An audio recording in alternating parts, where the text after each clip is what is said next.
Now is the time. Now is the time to ask yourself whether you have a moral compass or not. And honestly, after watching this interview, no moral compass, especially as it pertains to Israel. It's disgusting. I'm curious why you wanted to talk to us. What do you mean? Well, we don't have actually a lot of senators, especially ones who have very different ideology than us. I don't really hear what you say if you are still supporting a genocide in Gaza. But I go outside the Detroit area, it's not in the top 40. You voted for some of the aid that's been used to massacre children and innocents. Do you think AIPAC should register as a foreign lobby? I don't know the answer to that. I think you do. I think you do know the answer to that.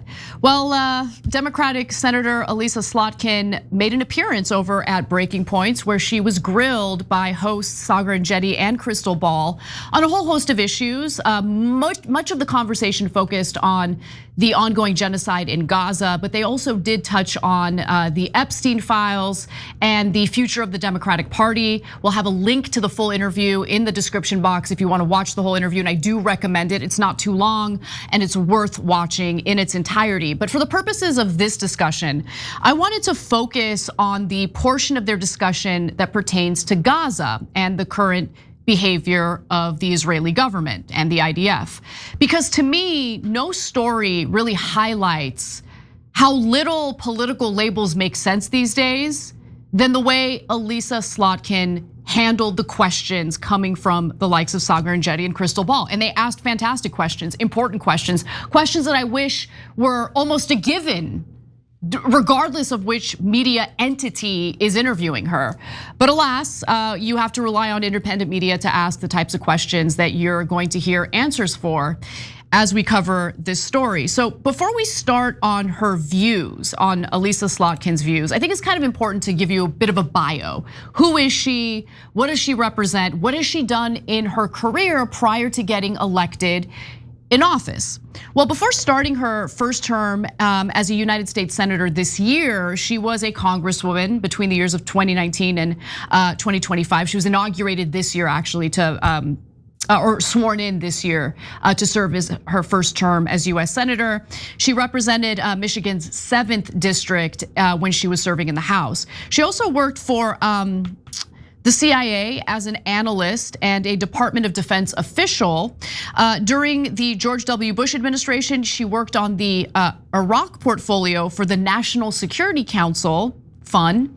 And from 2015 to 2017, Slotkin was acting assistant secretary of defense for international security affairs, where one of her responsibilities was securing Israel's qualitative military edge. Now, as we go through all these various clips from the interview, I just want you to keep in the back of your mind the fact that Congresswoman Marjorie Taylor Greene, a Republican, someone who we have been pretty vicious toward on this show, was the first Republican congresswoman to call what's happening in Gaza a genocide. And she did so in the context of skewering her Republican colleague in the House, Randy Fine. I just want you to keep that in the back of your mind as we hear from a Democratic lawmaker about what's currently transpiring in Gaza and the behavior of Israel and the IDF.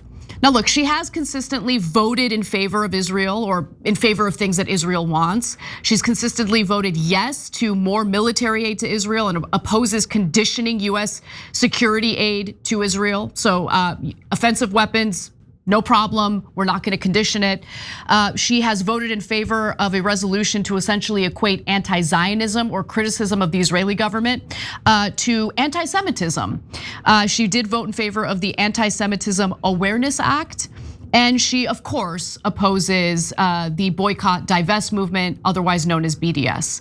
Now, with all of that in mind, maybe you'll understand why it is that she wants to downplay the severity of not only what's happening in Gaza, but the severity of anger that many Americans, especially Democratic voters, are feeling in regard to what's transpiring in Gaza. Because remember, we're funding it. Whether you want to support it or not, you have no choice. Okay, your tax dollars are funding the slaughter that's currently taking place in Gaza as we speak. So with that in mind, let's see how serious Slotkin finds this to be. While, I would love to debate you on your healthcare policy. I think we need Medicare for all. You think public option, your housing policy, et cetera. I'm just being really real with you. I don't really hear what you say if you are still supporting a genocide in Gaza. One of the proudest moments that I had in my last election, where I just won on the same ballot as Donald Trump, was that I won a majority of Jewish voters in Michigan. We have a large Jewish population.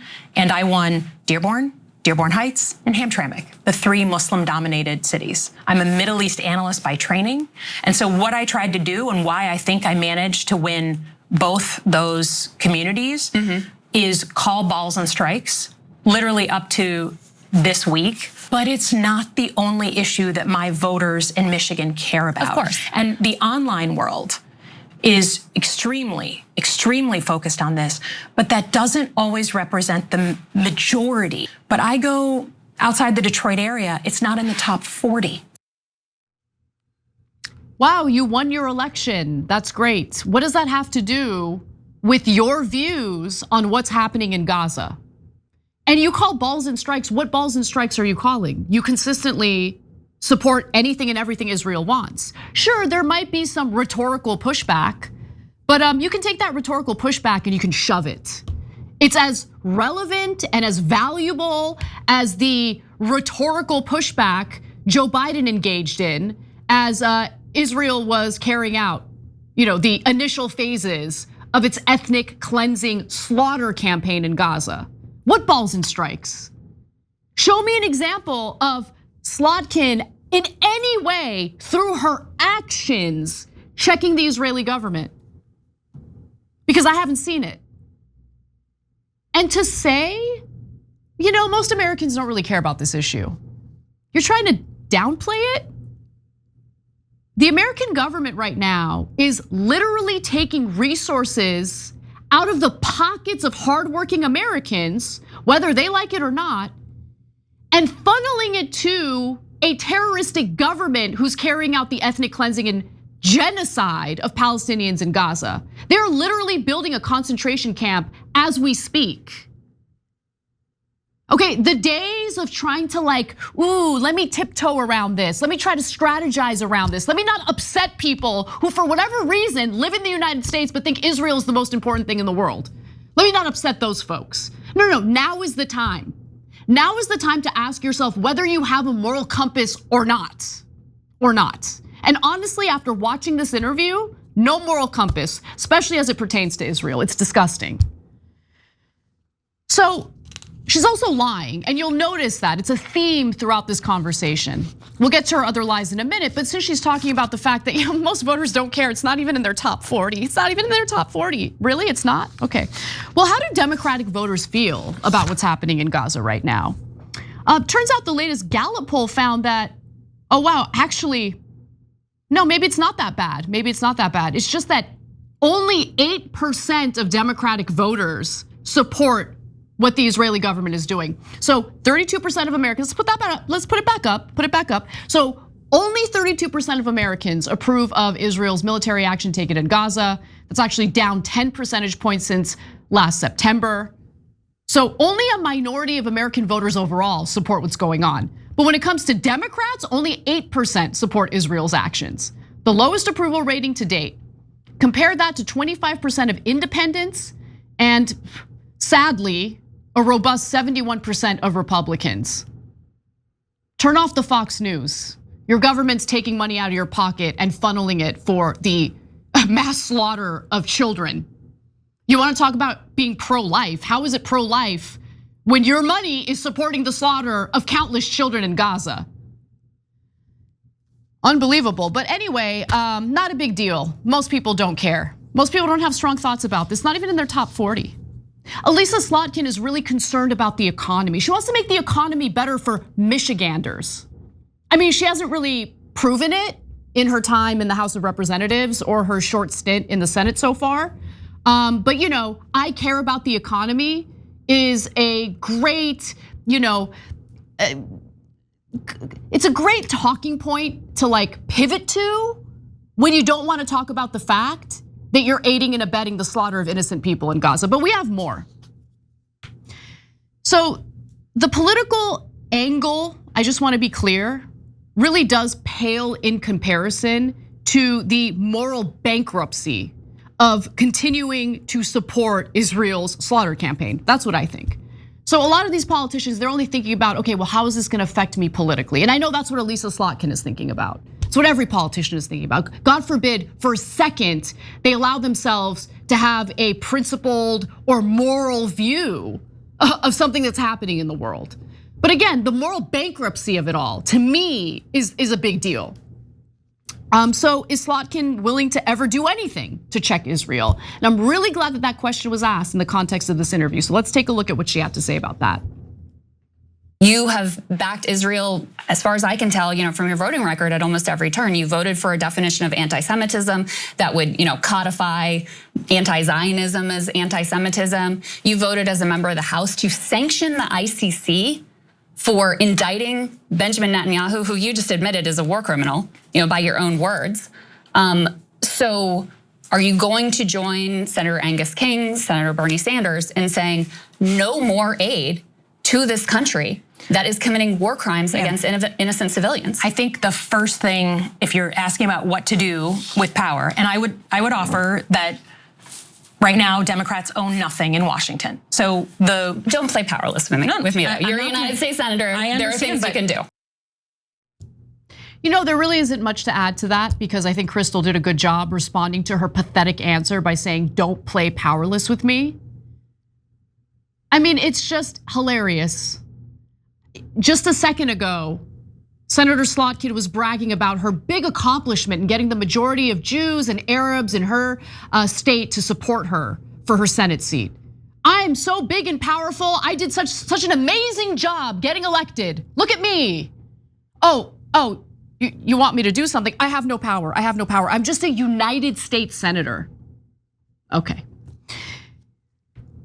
Slotkin had a pretty bad response to a question about whether or not she supports continuing to send military aid to Israel, especially since, rhetorically she has pushed back a little bit. She did call Benjamin Netanyahu a war criminal. Now, if I think someone's a war criminal and I'm representing people either as a senator or a member of the House of Representatives, I would never in a million years take money out of the pockets of my constituents and then funnel it to the war criminal. But what about Slotkin? Would she do that? But will you cut off aid to Israel so long as they're committing crimes against humanity? There is a difference between a weapon to protect a country from incoming missiles versus other type. Offensive and defensive weapons are different. So would you support offensive weapons ban? Like, would you stop any offensive aid to Israel? That certainly, to me, would be a place to look, but I'm not gonna cut off a blanket next sale on a defensive weapon that comes through. No. I also reject that because, for example, if Senator Slotkin, if you were asked to support defensive weapons for Iran, defensive weapons for Russia, you wouldn't back that. No, but Iran, but they're defensive. They're just protecting civilians, right? Right. So how is it different? But because Israel's being shot at. Well, so is Russia. So is Iran. So is Russia. Ukraine's shooting at Russia right now. I'm sorry. This is the difference between allies, partners, and adversaries. So what if they're Nazi doing Germany, every single day, if Nazi Germany said we want defensive aid, it's just you have to see where they're all weapons that are being shipped. In another context, the weapons that they're using right now, to be honest, if you look at what's happening on the ground, the military part of this conflict is, for the most part, over. What they are doing, Senator, every single day is around aid. Okay, I want to be clear about Senator Slotkin. She will continue to vote yes on every bill to send more military aid to Israel, whether it has to do with defensive weaponry or offensive weaponry. Okay, it doesn't matter. She's gonna vote yes, and her voting record shows she is in favor. Okay, she will vote yes. Now, putting that aside, let's just briefly discuss defensive weapons. Now, I'm on the record months ago, last year, saying that I support continuing, providing what's needed for the Iron Dome, providing what's needed in terms of defensive weaponry. I have since changed my mind, and this is a perfect opportunity to talk about that. The reason why I've changed my mind is because I do believe that Israel is carrying out a genocide right now. And I do equate the current Israeli government to Nazis. Why would I want to provide resources to a regime like that is essentially carrying out the mass slaughter of innocent people, not just in Gaza, not just in the West Bank, but also in neighboring countries? They've bombed Syria, they've bombed Lebanon. I mean, it just goes on and on and on. And guess what? Why do they feel emboldened to do that? Because they can do it with impunity. Israel gets to operate on the international stage very differently than everyone else. They are held to a much lower standard. What international laws? What war crimes? No, Israel's special. They get to do whatever they want. And there are never any consequences. Now, usually any other country on the international stage would know if you attack another sovereign country, there's very likely gonna be blowback. Okay, that information, that fear, that prediction usually plays into the equation and the decision making. With Israel, we just keep fueling, the war with, enhancing their defensive capabilities, so they get to do whatever they want. They get to attack whoever they want. They get to kill whoever they want with no consequences, ever. And I'm not okay with that. So I am 100% against funding anything for Israel at this point. If they care about their civilians, maybe they would rethink what they've been carrying out. Maybe they would rethink attacking their neighbors.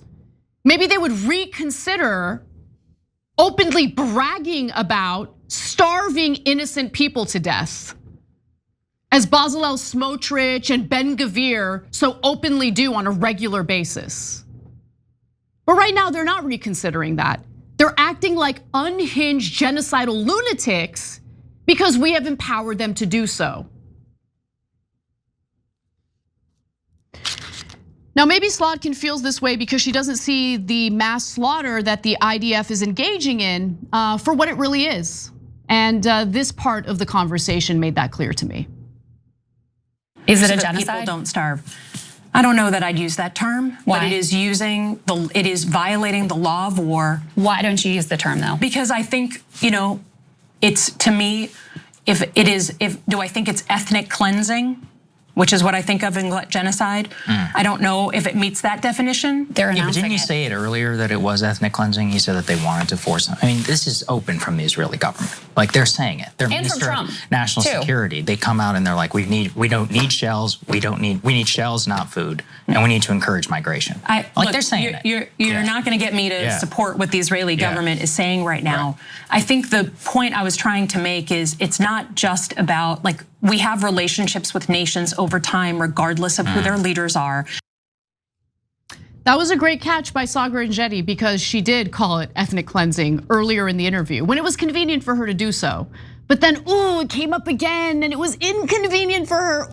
What am I gonna do?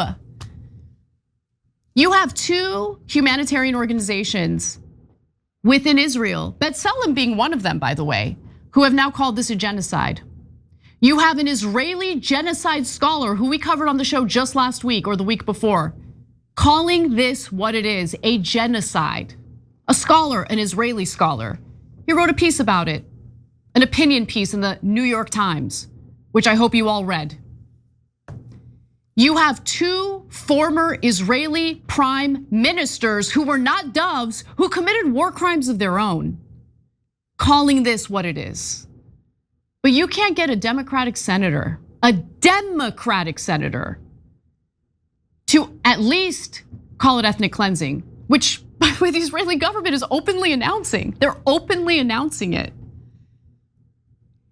Now, I'm pretty black-pilled at this point. I think people in the audience, and I don't blame you for this, everyone goes through their own journey, and I think a lot of you are actually gonna get to where I'm at right now, and I don't envy you because it's a pretty dark place. But I'm so black-pilled that the parties mean nothing to me, nothing. Democrat, Republican, who cares? They mean nothing to me, okay? And the reason why they mean nothing to me is because of, honestly, the kind of crap that I heard from Bernie Sanders today in his interview with Caitlin Collins. he has the right ideas. He wants to stop funding the weapons toward Israel. I mean, the defensive weapons I'm curious about, but nonetheless, policy-wise, but he doesn't want to call it a genocide. You can't respond to it effectively unless you call it what it is, unless you understand the real severity of it. But who knows, maybe Senator Sanders and maybe Senator Slotkin just know better than the Israeli genocide scholar who was willing to call what's happening in Gaza what it is. And it is real pathetic when someone I have admired in the political space for so long, Senator Bernie Sanders, gets outflanked by the likes of Congresswoman Marjorie Taylor Greene, who on the House floor called out Israel's apartheid. And just this week, in her scathing response to that disgusting, grotesque Republican Congressman Randy Fine, referred to what's happening in Gaza as a genocide. Where is this country's moral compass? That's what I want to know. Finally, she meaning Senator Slotkin, engaged in a bit of a lie about where she gets her money from, how her campaigns are funded. Let's take a quick look at that. Do you think AIPAC should register as a foreign lobby?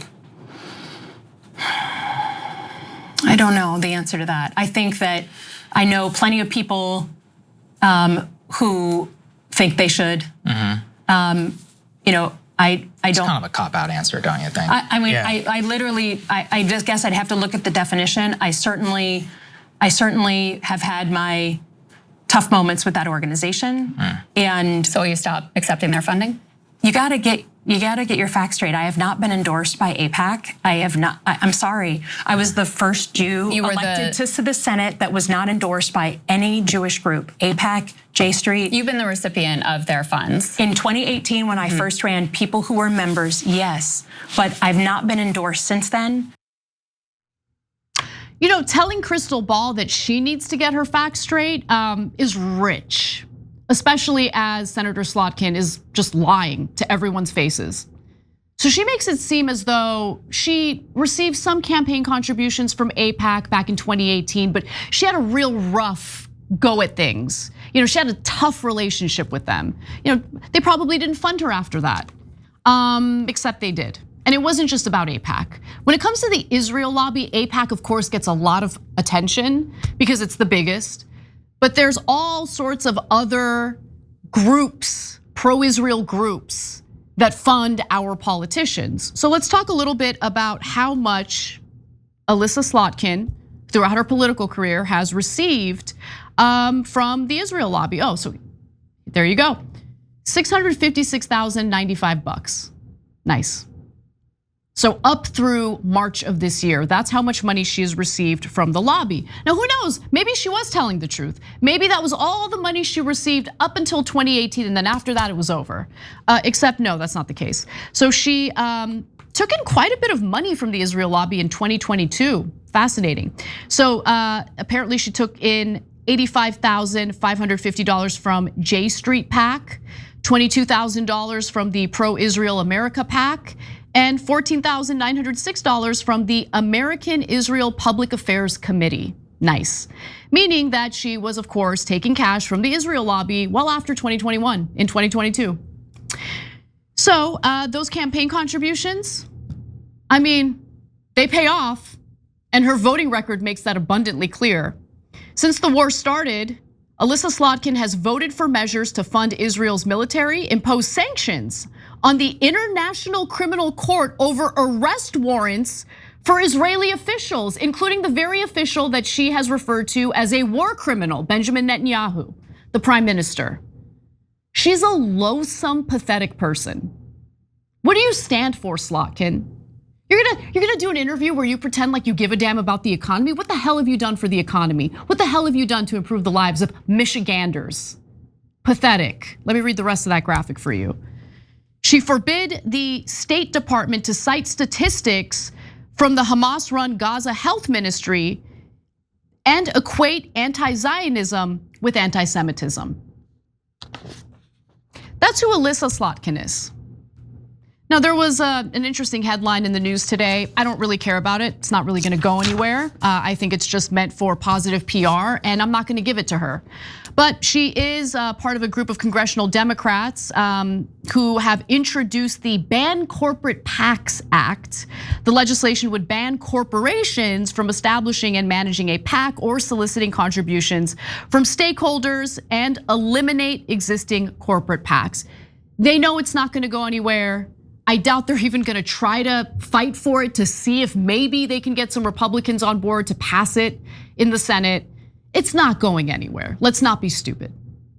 And I don't know if this was done in an effort to maybe launder Slotkin's reputation after she was essentially embarrassed with that shellacking on Breaking Points, but she should be embarrassed. Because when you make clear to everyone else in the world, when you make clear to your constituents, when you make clear to Democrats, Democratic voters, that you have no moral compass, you have no actual values, and you're just gonna go along with the status quo, even though the status quo means mass slaughter of innocents. There's no, BS bill that's gonna launder your reputation. Okay, politicians like that are dead to me. I don't know about you guys. You can write in and let me know, but that's where I'm at with Elissa Slotkin. And great job by Breaking Points. They asked the right questions. It was a fantastic interview. We'll include a link in the description box so you can watch the entirety of the conversation. Every time you ring the bell below, an angel gets his wings.